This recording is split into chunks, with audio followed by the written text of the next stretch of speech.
I've been really humbled and honored to be in the company of the other amazing thinkers that you have brought together this year. And as a bit of a disclaimer, I'm a historian, which means that I am trained to think about the past more than the future. But I hope that some of the habits of mind that I am used to thinking with are perhaps useful in looking forward as well. It is such an honor, therefore, to join you tonight from the unceded lands of the Narragansett and Wampanoag peoples to where many of you are across the continent and perhaps beyond it.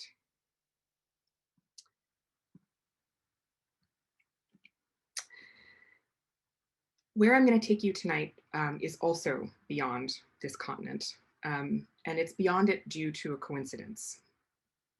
On the first day of summer in 2020, Siberia and I were the same temperature. A town about 3,000 miles northeast of Moscow had a blazingly hot week for Siberia and ended in an afternoon that was hotter than any that had before been recorded north of the Arctic Circle. Half a planet away in New England, I took my temperature and got the same reading, 100.4 degrees Fahrenheit. In a human being, this is the clinical threshold for a fever. Siberia and I had also been too hot for too long. For about 6 weeks, I had lived in a body that was a degree or 2 or sometimes 3 above normal, and Siberia's heat had raged even more, averaging above 9 degrees over the 20th century norm from January of 2020 onwards. Russian friends of mine sent photos of unbelievable clouds of mosquitoes and berries that had ripened weeks early, and mosquitoes and berries together. And they sent photos of swimming in bikinis in lakes that would normally make your flesh pucker with goosebumps. There were also more ominous signs of things afoot. All over the vast stretch of taiga and tundra that we call Siberia, the land itself is wobbly and out of joint, particularly in the summertime, as permafrost opens large slump pits and gullies. Some of them have grown to such a size that they have become their own geological features. This Bathsheba crater is a pit of slumped and eroded permafrost, which grew over the past summer to be 300 feet deep and half a mile long. And then there were the fires. By May, tundra peat was already burning. Some of the burn were remnants of fires from 2019, when the summer had historically large blazes all across Siberia that never extinguished even under the winter's snow and simply smoldered in the peat moss underneath the drifts. With spring warmth that in 2020 came nearly without rain, the boreal forests simply erupted out of these peat stores of coals. Heat lightning and people caused other fires. By June, the conflagrations in Siberia were already the worst that Russia had ever seen to date. The fires were uncanny to me and to Siberia's thousands of residents, and to anyone else who is used to what spring should look like in the taiga, in the boreal forests where snowbanks are not infrequent company in May. And the forest fires were terrifying, particularly for those living close to the blazes, but still far away from the fire suppression efforts that Russian officials tried to dispatch, often hampered by the complications of the COVID pandemic and playing against a map where more blazes sprang up like a pox. But even if the fires were uncanny, they were definitely not mysterious. Our atmosphere, saturated with the carbon of burned fossil fuels, is becoming that of a pre-human time. The last moment there was as much carbon dioxide in the atmosphere, we're now at over 400 parts per million, was 3 million years ago. Homo sapiens as a species were barely a glimmer in the eye of our mammal ancestors. Siberia lived in a deep past climate this summer. It is also a vision of the future. The poles are warming at about twice the rate of temperate regions, making Siberia's climate anomalies premonitions of what temperate zones will experience in years to come. Such transformations crack open ecological worlds and the lives within them. Given the scale and the implications of the events in Northern Eurasia, calling the summer of 2020 the summer of Siberia would not be hyperbole. But it was my illness and not Siberia's that ruled the conversations and the headlines of most people for the summer. I was too hot because of a persistent case of COVID-19, what its sufferers call long COVID. Mine is one case among millions, a pace of infection that, like distant wildfires, is still very much with us, more than a year after the first cases were announced in the United States. So it might be no wonder that in America, Eurasia's heat felt like an abstraction. Siberia and its inhabitants were far, and there was so much suffering close. What I would like to do with this evening and the time that we have together is talk about how I have been thinking of Siberia from within the months-long experience of COVID. For I have come to think that Siberia and I endure more than a coincidence in temperature. Our fevers are stoked by related patterns of economic production, patterns both relatively new and seemingly inevitable. To show you how such production came to be, we will go back to Siberia, to the Chukchi Peninsula in Russia's far northeast. And because I'm a historian, we're also going to travel through time. First to a sandy beach called Clover Bay in the 19th century, and then to a mining town called Shaktorski in the 20th. These places and times tell us something, I think, about another set of links between COVID and Siberia, between these two sets of fevers. My experience of corporeal fire has taught me a few things about why a continental fire can go unseen. COVID gives us a crash course in the implications of duration, how, as a condition lingers, its origins or significance can grow harder to see. Long COVID and climate change are alike in this. If you live ill for long enough, the absence of health threatens to become normal. So how do we take the ruptures of a burning world when our own bodies and our own communities are alight? What habits of mind can bring us back from illness in body and ecology that has become the norm? So we're going to start our time travel in a place called Clover Bay, which is on the map here. It's also called Napcom Spit, depending on who is speaking and when. And as you can see, it's on the Russian side of the Bering Strait in the very far northeast. And I was there about 2.5 years ago in August, when the weather was really quite fine and there were whales spouting kind of off in the distance. North and south from Clover Bay, indigenous kin and culture are nourished by hunts of whales like these, gray whales and bowheads.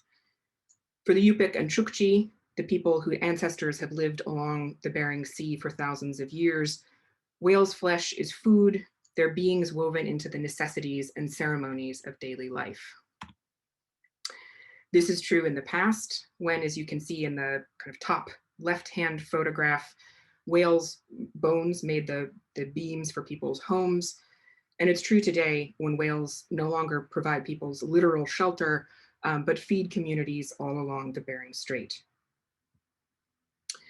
I would spend quite a bit of time with whalers that summer, but I was on Napcom Spit in particular that August afternoon because of a different kind of whaling.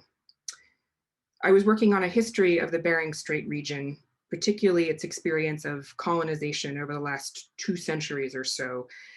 And I had learned from oral histories and from years in some very cold archives across Russia and some very stuffy archives in the United States that sustained contact between foreigners, non-Indigenous peoples, and the Indigenous communities in the Bering Strait had begun in 1848. That year, the first commercial whale ship from New England began killing whales in the Bering Sea. I spent a lot of time reading whale books, log books that look like these, and learned from them how over the next several decades after 1848, the whalers came in force, particularly interested in the bowhead whales, but also killing gray whales in large numbers for their oil and for the baleen, the kind of straining feeding apparatus in the mouths of bowhead whales that were used to brace corsets. Much of that whale oil was transported back to where I now live in Rhode Island and sold all along the eastern seaboard of the United States. And I had come to Clover Bay because I wanted to see what marks remained of this whaling on the ground, kind of inhabited reality rather than the vision that was coming to me through the whaling logbooks. And I expected something tangible, even monumental, because in the 50 years after 1848, the New England whaling fleet killed tens of thousands of whales. Bowheads, which once had a population of over 20,000 animals, had less than 2,000 by the beginning of the 20th century. Around that loss, the Bering Sea ecosystem transformed, likely feeding more fish and squid in the ecological spaces left by the absent whales.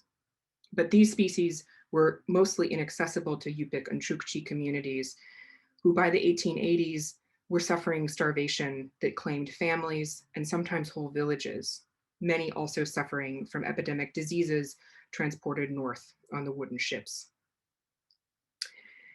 Had I lived in Rhode Island then, in some time in the late 18th, 19th century, I would have lit whale oil lamps at dusk with balloons cinching my waist and seen nothing of that suffering. What I would have seen was the capitalist market working, bringing me the things that I wanted and needed and helping me to make a home. So what amazed me on Napcom Spit in 2018, 120 odd years after the New England fleet had left the Bering Strait, was that the traces of commercial whaling were essentially imperceptible. There are no hulking shipwrecks or graves or mounds of whale skulls, just that single whale spout on the horizon. This is what Clover Bay looks like today. The bay itself is behind that kind of little soft curve you can see in the middle of the left hand. It's almost a pastoral looking place. But in some ways, the memorial to market killing at Clover Bay is absence. The Yankee fleet ceased harrowing these waters roughly around 1900, but the bowhead and gray whale populations are still shy of their former plenty. The only Bering Sea that I have ever seen, the only one that I can ever experience, would have seemed eerily bereft in 1840. And now to our second space and time travel, which I also visited in 2018, a mining town called Shaktorski, which is close to the village of Anadyr on this map, kind of in the middle of the left side. It's southwest of Clover Bay. And unlike Clover Bay, Shaktorski is a purely Soviet creation. It was entirely built after the Second World War, and it only lasted for a few decades. The town officially is closed and does not have any residents. But walking over the old asphalt and gravel roads, it's possible to feel the Soviet promise among the apartment buildings. The streets have signs naming them things like oil men and geologists and radio center, and you can pick out the buildings that held the banya, the tailor, the barber, the shops that I know from the import lists that I had read in archives sold such goods as cognac and chocolates from elsewhere in Russia, and that also sold residents reindeer meat that was farmed on the Chukchi Peninsula. The apartments could house almost 2,000 people. It was a home, as these photographs that various people who grew up in Shaktorski have shared with me, a place where families formed and grew, children went to school, snow fell and was shoveled away. Most of those families had members who were Shaktori, or miners. Shaktorski means minersville, or miner town, might be one way to translate it, because the entire town existed to crack open the earth. A vein of lignite coal runs under these hills, and the workers came to Shaktorski to haul out the fuel by the black and dusty ton. It was, I knew from reading some miners' accounts in the archives, extremely difficult work. It required essentially inverting the tundra, making the under the above. The coal deposits were lidded with permafrost and a kind of peat that is frozen in process, rank with undecomposed organic matter, and resistant to prying tools. Miners regularly complained about how badly digging smelled. All around Shaktorski, the process of extracting coal left the earth hollow and pocked. In miniature, it often did the same to human lungs. Years of breathing sulfur and black dust causes coal workers to get black lung, and in severe cases, lesions in the lung tissue necrotize, leaving empty, dead space. At its peak, the town was coated in a thin layer of grime, exhaled from the mines and the generators that powered heavy equipment. Coal dust stunted plant growth, and coal heaps leached acid into streams. Yet Shaktorski's coal ran turbines, sparked power down electric wires, and pushed steam into radiators. Trucks hauled dusty loads of coal to the military town that sat just over the hill and powered Cold War radar arrays and illuminated the barracks, sealed inside a perimeter of barbed wire. A nuclear missile installation mushroomed about 12 miles east of Shaktorski, and its power station also ran on the town's coal. Shaktorski's own electricity and heat came from a plant in the middle of the town. Shaktorski was therefore a small Soviet variant of a common 20th century dream, one with roots that have echoes in those first whale ships. That the world will offer over its riches in coal or whale oil or what have you in endless abundance. That growth will soar on, helped by technology and human exceptionalism. Shaktorski itself seemed proof of all these things for many of its residents, that human life could overcome anything. How else could you explain so much light and heat pulsing through a tiny town built practically overnight on the tundra, 9 time zones from Moscow, and so far north that the sun barely rose in December? The Soviet newspaper Izvestia called such places as Shaktorski proof that socialist technology has, quote, conquered nature, and that man has, quote, conquered death.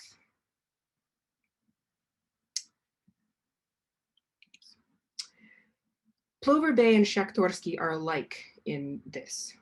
They are monuments to how, in the 19th and 20th centuries, people of comparative wealth could consume parts of the Arctic as they consumed Indian cotton, Caribbean sugar, oil from the Middle East and South America, bananas from the central parts of the Americas, and dozens of other products from distant parts of the world. And many of them could do so at remove from the human costs of that manufacturing. Had I flipped a switch powered by Shaktorski coal in 1970 or 1980, I would have seen no sign of the scarred lands and bodies behind the light. And indeed, tonight, I do not see the costs of the light that brings me to you across all the transmission wires and server rooms that connect us. Thus, long before COVID-19 turned grocery stocking and Amazon delivery into dangerous work, consumption was healthier if done at a distance, and that severed use from consequence. If most Americans pay little attention to Siberia's burning, perhaps it's because recent history has made material plenty and heedlessness the same. Wealth has become freedom not just from bearing the consequences of using up the world, but from paying attention to it. But what the summer of 2020 made clear, I think, is how that property of wealth as a kind of ignorance, a lack of attention, might be changing, at least for those of us not among the billionaire class. I am, in the perspective of both the current world and human experience, wealthy, although not by sort of exceptional American standards. But the distance from consequences that I might have enjoyed 200 years ago, or a century ago, or even a lifetime ago, seem to be fading. And I think that the speed and intensity of 21st century life is eroding the space between the costs of production and the benefits of its consumption. What starts far off in the Arctic or in China or in Berlin or anywhere does not remain far away. Or, to put it another way, the same dynamics that warm Siberia also warm me. There are many examples of this, some of which have already been discussed in the context of this series, and some of which make a great deal of sense if you just pay basic attention to the kinds of supply chains that feed our lives in the temperate United States. Burning trees and fossil fuels in general alter the composition of the atmosphere while moving people, and when you move people, you also move viruses. Modern agriculture, also in the process of turning petroleum into concentrated fertilizer, allows for concentrated kinds of animal husbandry, which create concentrated sites of infection and transmission between livestock and humans. Increased industrialization around the world replaces animal homes with human ones and with markets for fauna, such as the bats that likely gave us this coronavirus.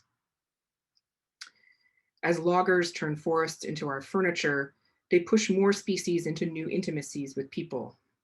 Deforestation also emits billions of tons of carbon each year. That carbon warms the planet more. A warmed planet forces more animals to move, which makes viral transfer more likely. Siberia's wildfires are deforestation at an immense and terribly efficient scale. In 2020, 14 million hectares burned in nearly 20,000 individual fires, which is part of why they escaped the Russian Federation's really quite extensive efforts to put them out. By the time the fire season waned, the blazes emitted a record 244 megatons of carbon dioxide, which is a third more than in 2019, which had been a previously record-setting year. One way to think of that in scales that might be easier to comprehend is that it's more than a Greece's worth of plant life blown into a pall of smoke so dense and massive that it irritated lungs from Alaska to Washington state. A month of such burning releases as much carbon dioxide as a small nation burns in fossil fuels in a year, a country like Portugal or Sweden. And scientists warn that thawing permafrost under those fires may bring with it its own disease risk. Already, anthrax outbreaks have been linked to thawed reindeer carcasses from animals that died decades or even hundreds of years ago, thawing out of the muskeg and infecting contemporary reindeer herds. But the worry, of course, is over something worse or something more novel, some kind of virus or bacteria from an ice age or other time past coming out and finding plentiful new hosts. And then there's the fact that no summer on record has seen less sea ice in the Arctic Ocean than 2020. The greatest losses were north of Russia's baking landmass in the Barents and Laptev seas. And there is so little ice this winter that I heard from friends along the Bering Strait last month that there was open water between the United States and Russia. Last week, because of that open water, two vessels, the Christophe de Margerie and the Nikolai Yugenov, traveled from the port of Siberia, which is about halfway between Chukotka and Moscow on the Yamal Peninsula of Siberia, carrying liquid natural gas en route to South Korea and China. A third ship, the Nikolai Zubov, is traveling in the opposite direction, having already successfully dropped off a load of liquid natural gas in China. It is an irony without humor that liquid natural gas from Siberia is burned more easily in Korea and China because of past gas burning that has thinned the sea ice so much it can be broken into shipping lanes in midwinter. Nor is that story of sea ice thinning distant from us or altogether elsewhere, as the poet W.H. Auden put it about the Arctic. Ice at the poles anchors the stability of our climate. It's something that we can see in some ways with this recent ice storms in Texas being caused by a bubble of warm air sitting over the Arctic and forcing the jet stream south in ways that produced record cold temperatures and massive losses of power and heat in ways that have cost many people their lives and massively disrupted the functioning of the country. So even if we pay it no heed, hot summers in Siberia shift the terms of what is normal out from under us all. And this is where I would like to return to the connections between COVID and Siberia over this issue of normal and the incredible politics held in that word. Having played host to the novel coronavirus for 9 months now has made me think about the shifty and tricky and slippery our sense of time and normal is. COVID has played with my sense of time, as I think it has for many of us, in large part by restricting our geographies and our social worlds, taking away many of the celebrations and community events that mark a year. But at the same time, I find it in myself a terrible urge to adjust, to find things that are at some stasis or balancing point, despite the plentiful evidence of ongoing turmoil. And that turmoil is not just without, not just in the world that I could try to shield myself from, but in the most intimate experiences of myself. I am failing to imagine on a very regular basis what was normal less than a year ago. My case of COVID has never been acute. I was not on a ventilator or even close, and I am extremely grateful that I don't have the harsher ills of many other long haulers who report roving pain and memory loss and tachycardia amongst a host of symptoms. My experience of the virus has not been an event so much as a shift. I am eroding, not suffering from an earthquake. The most enduring symptom of that erosion has been a corporeal heat wave that shows no more sign of fully lifting than the warmth in northern Eurasia. This summer, as the weeks dragged on, I could feel the hale clarity of my normal self receding. I now go weeks or even months without a fever, and then they are back. It came back yesterday, in fact, and every time the fever returns, a terrible thought comes with it. Perhaps this is just what I am now. And another thought. An amazing and terrible thing about being human is how quickly we adapt to circumstances that were unthinkable just years or months or weeks in the past. The marine ecologist Daniel Pauly calls this the problem of shifting baselines, assuming that observations made this year or this decade represent life at its most flourishing. Pauly writes about fisheries, but the idea holds for the Russian North more generally as well. A whaler who arrived in the Bering Strait in 1850 saw thousands of bowhead whales.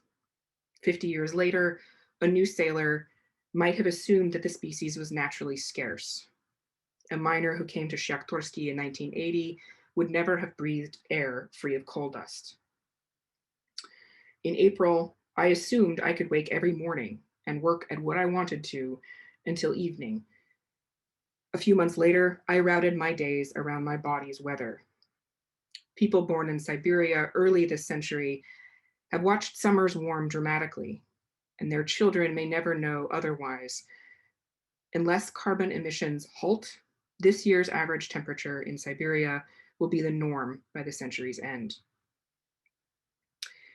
The danger of accepting this or adjusting to it or finding it normal is in how sick it leaves the bodies and places. I am not well at 99.8 degrees or 99.2 or 100.1, even if those are the temperatures I experience more days than not. Swaths of Siberia cloaked in smoke are not well, nor are its people. But the very slowness, the deadening week in, week out consistency of climate change or enduring infection is lulling. We are living this in the coverage of the pandemic in the United States, where the numbers of newly dead per day now were shocking news last April, but have become simply a day. Siberia is still too hot, but it did not exceed the record of 100.4 degrees Fahrenheit set in June later in the summer. And for the rest of the season, a 98-degree afternoon was not an event, it was just a day. The pandemic has taught us, I think, the dangers of the phenomenal becoming mere background. This tendency, even the necessity of adapting in ways that make quotidian and bearable what was once exceptional, has made me think about two mental capacities or two states of mind that are essential, I think, in these pandemic days and in whatever exit comes in the next months and years. They are things that we often keep separate, deeming them walled off from each other by the present. One is remembering, which looks to the past. The other is imagination, which peers at the future that is not yet here. Memory is perhaps an obvious thing for a historian to call on. I work in and with memories, but it is not a professional urge in this case. I do not want to forget the possibilities of my April self, because I see in doing that a kind of danger. It seeds the ground of what it was to be healthy. And by the same metric, I do not want to forget Siberia without catastrophic fire or a sea with whales by the tens of thousands. The need to build a society that cares for everyone, that does not let some hide in the safety of distance, has never been more acute. The habits of the wealthy need reconditioning to account for the real costs of consumption. And these are forward-looking projects. But thinking with history lets us see that the conditions of our past year are not inevitable. The line of heat that connects my body and Siberia has existed for only a few centuries.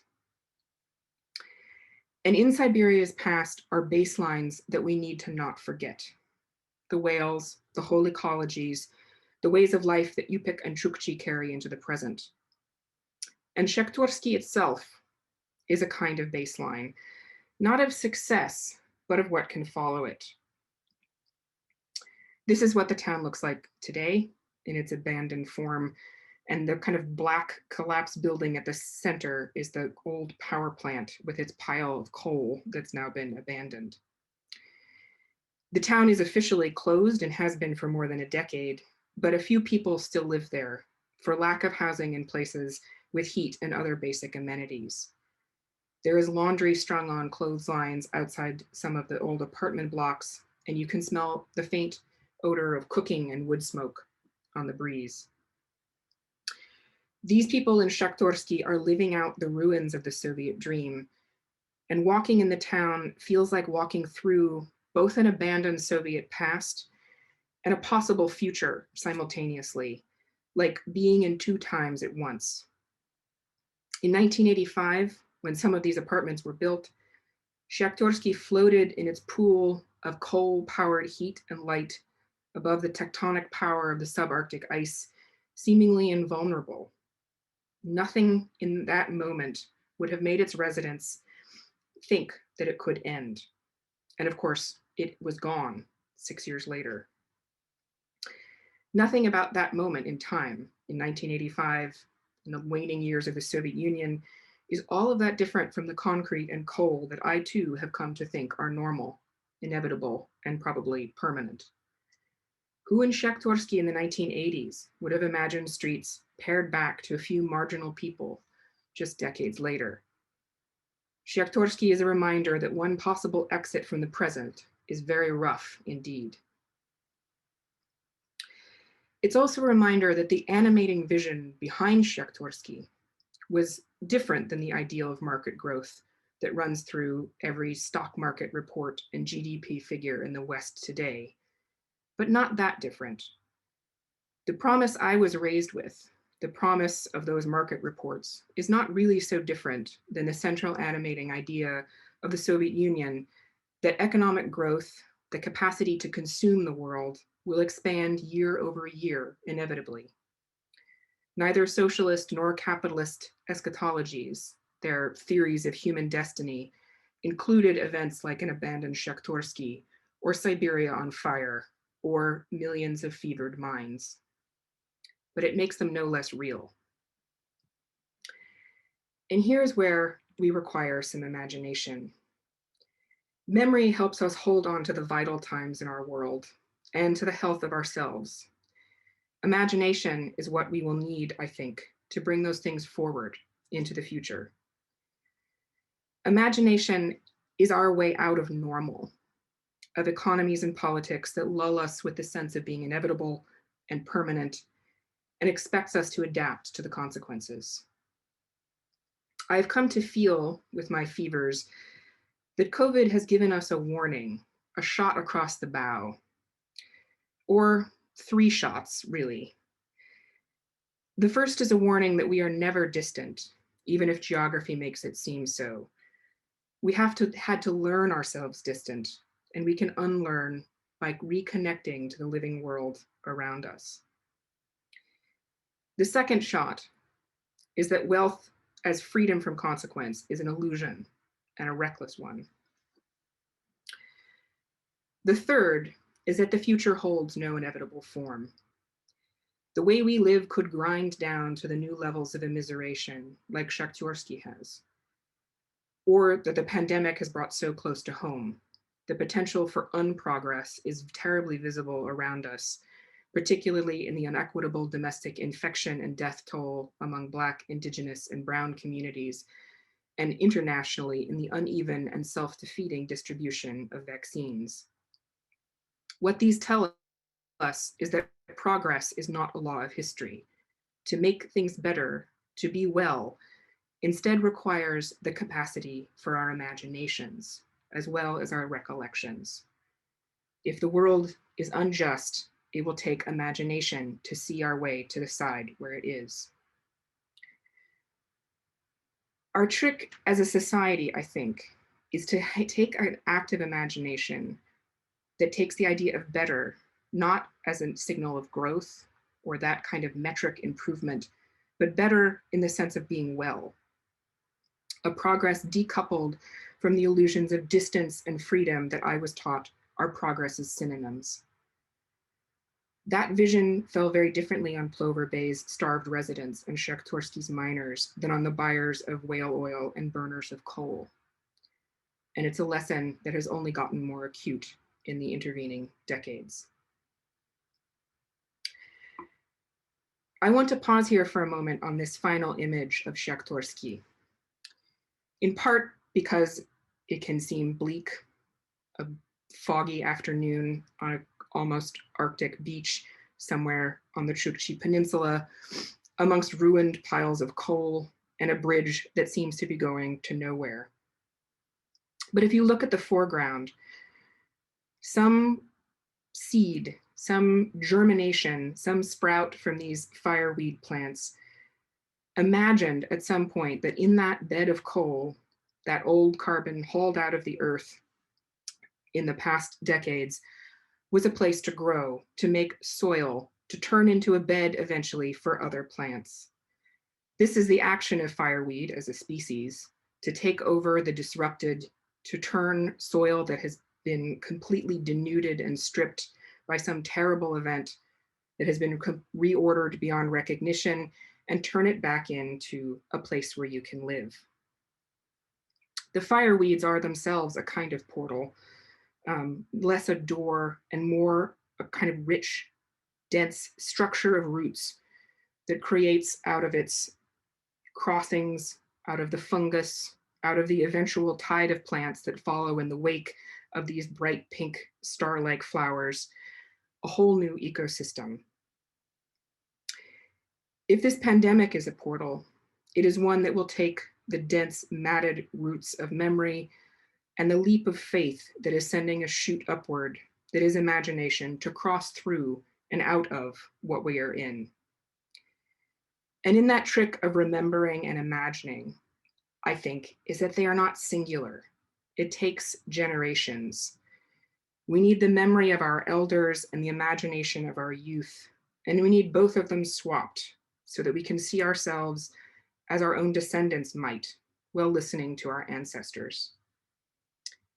I have come out of this summer on fire, wanting to hold a space for that kind of collective capacity to think with two minds at once, to conjure moments of past flourishing and a future where we might flourish again. Thank you. I thought I could just start by asking you, one of the things that I read that you find useful about the history of Beringia is that it gives you hope. Your fireweed example might be one, but I'm wondering what else about it and all the time that you have spent there makes you hopeful? That's a great question. I think one of the things that I find, if not hopeful in a straightforward sense, but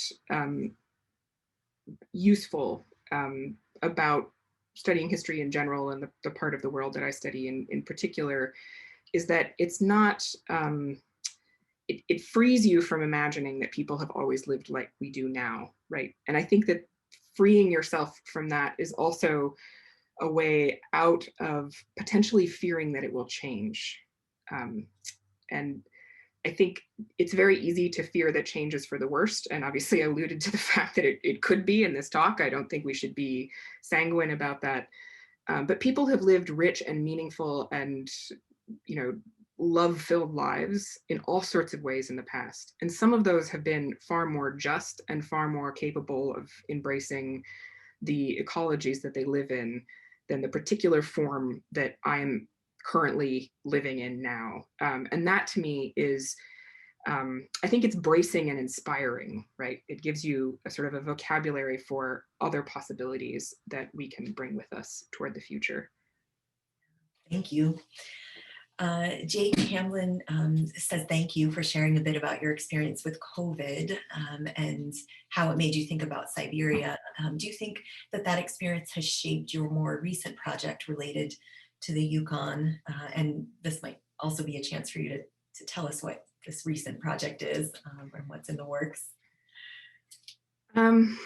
Well, it's shaped it in some very direct ways, in that the pandemic and my experience of it has rather delayed the research on that second book. I think it's also more generally, the experience of the last year has really made me appreciate what it feels like to live through times that you understand are changing things and probably doing so dramatically and having absolutely no sense as to what direction they're going in.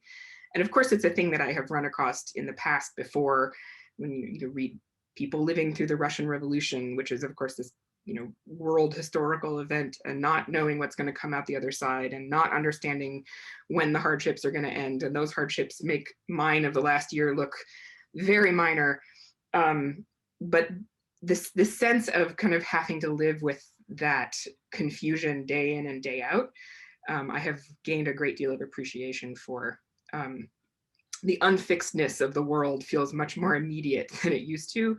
And I think that does make me read the past differently, or at least come to it with more of an appreciation for what people might have felt. I'm very curious to see how it shapes this project once I can really start working on it. Thanks. I bet a lot of us are in that boat, living in this confusion, as you say, and wondering how it's going to shape things. Liam asked the question, are there any other historical examples near the scale of climate change that you are familiar with, of some terrible becoming normal, but eventually being reversed and overcome, and if so, how? Or I might add to that, you mentioned a couple examples that you're kind of carrying forward from this history of energy that you have been working on. Are there any other things, any lessons there that we might carry forward as well? I think, sorry, what's the first part of that question? Sorry, that was a lot to put together. If you're familiar with something terrible becoming normal, but eventually reversing and overcoming that, and if so, how? I think, to me, one of the things that's really striking about thinking about the Bering Strait over the last 2 centuries or so is that it makes the kinds of ecological shocks that are coming at a global scale with climate change look like something that people have dealt with at a slightly more local scale previously. So thinking about what happened after the bowhead whales were hunted by the commercial whaling fleet in the 19th century, which led to a dramatic reorganization of the ecosystems that Yupik and Chukchi and in Alaska, Inupiaq communities depended on. So truly an ecological catastrophe in the sense that this really critical spiritual and physical source of nourishment was nearly eradicated, right? And those communities had to survive it. It did become normal for some period of years to not have very many whales.